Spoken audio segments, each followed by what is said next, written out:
Welcome to part 2 of the review.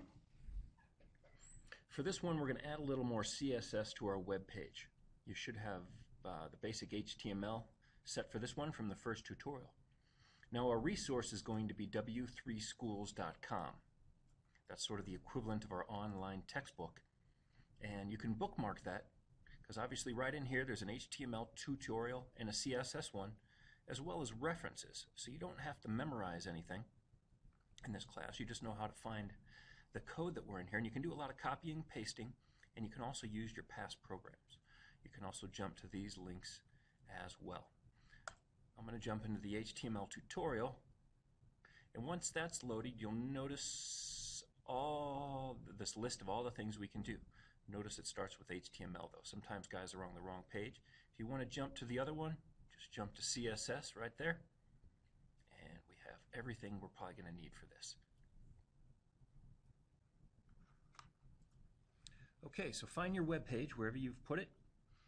You can open it by right-clicking and opening with Notepad, or you can use TextPad if you prefer it color-coded.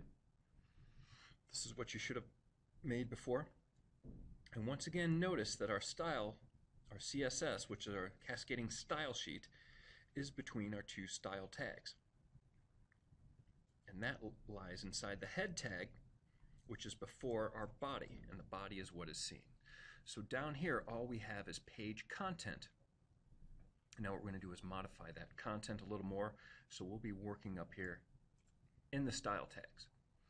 So what you have, you take your HTML tag, like if we want to modify the body, we take the body tag. If we want the H1 or the P, that's what we reference up here, and that's how we change it. And for a link starts with A, and as you recall from just a few minutes ago, we have that right up here. Don't worry about what's on the other side of the A yet. That'll come later. Now let's go back to W3 Schools and make sure you're on the CSS page. Okay, so far with CSS, we've modified the background of our page. We've changed that blue. We've modified the background of our H1 tag and modified the background of our paragraph tags. So once again, we have background dash color, and then we have the color we want. Now going back to W3 Schools, we can still mess with the fonts and the text a little bit. We have changed the font family, so you can specify one there if you want in the future. And the way to do this is, if you want to change the font, you look up fonts in CSS and scroll down. We learned already that serif fonts have these little curly cues on the end, or fancy embellishments, and sans serif are like this. So if you're not sure what kind of font you want, you can always plug sans serif in or serif, depending on which kind of font you want, if you're not sure whether Times New Roman or Georgia is for you. And we can even look up later on fonts that are complementary of each other. Also, if we wanted something italicized, we could come in here, font style italic. So remember, copy and paste when possible. You don't have to know how to use this, but you don't have to memorize it. So I'm going to go back, and I want my paragraph to be italic. So notice we have our paragraph tag. We have its curly braces, which indicate everything between these curly braces modify the paragraph tag. Now we'll have the item we want to affect, such as background color, font family, or font style, and then it's always followed by a colon, and then that's sort of the parameters we want to change.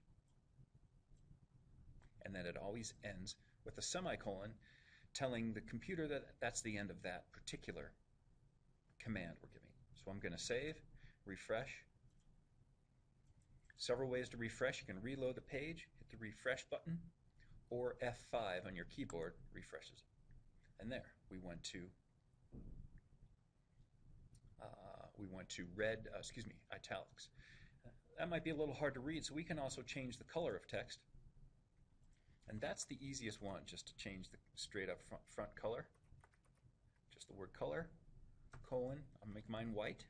Make yours whatever you want. I'll save it. You can save here. Control S is always a keyboard shortcut. Refresh. So we can change that. Note if we wanted the link to change colors, we would have to go back to what we did last time. So we could change this here if we wanted it to be white, but if we did that, people wouldn't know it's a link. And then back to CSS. If we want to change the font size, it's that easy. Let's make this a little readable, a little more readable. Whoops.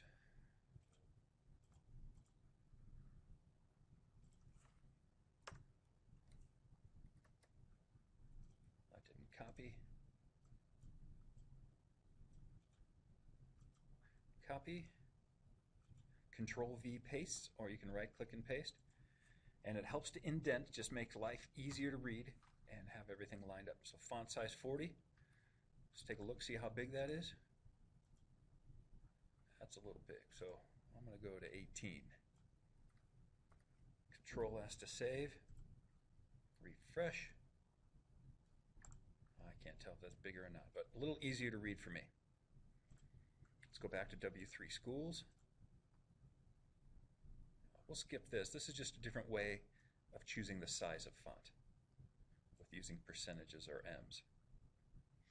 And then always on these pages, if you scroll to the very bottom on a W3 School page, it shows you all the properties right there.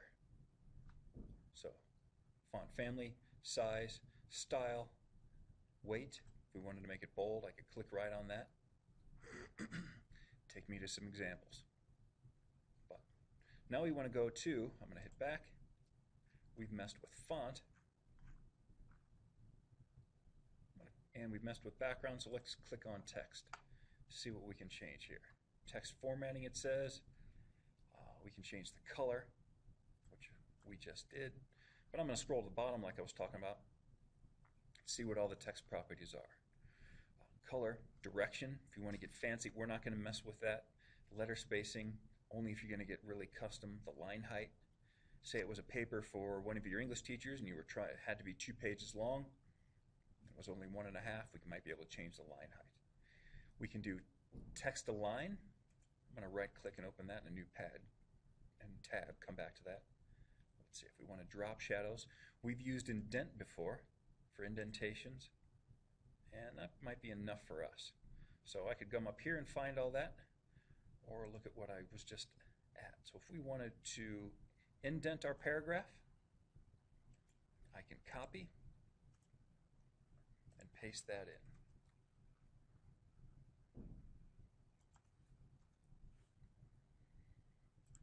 I'll go back here and check out our alignment. Now it defaults to aligning left, so we don't need to mess with that. But maybe I want my heading aligned.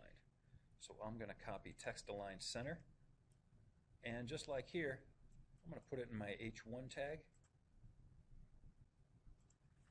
So I'm going to bring this down, space that over, make it pretty. So we should now see the text align center and the text indent on 2 different things. We'll center the heading, and the paragraph will just be indented 50 pixels. And if that would be too much, we could just lower the number. So I'm going to save, go back,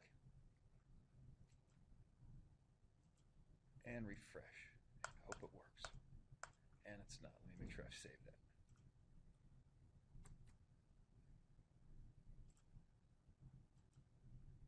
And there we go. So that's centered this text and made an indent right in front of Laura. Now the key takeaways from this review, things you need to know. Something in brackets like that, greater than, less than, is called a tag, and it affects the layout of the page. And they almost always have an opening and closing one. So whenever you put one in, put the other, except when we get into situations like an image. So these are our various tags, and those are containers for what's going to be on our web page. If we want to affect what's in those containers, we go up to our style sheet, between the style tags, which is in the header tags, we list whatever tag we want to affect with no brackets around it, and then we have curly braces off to the side, and we put in as many things in there as we want to change.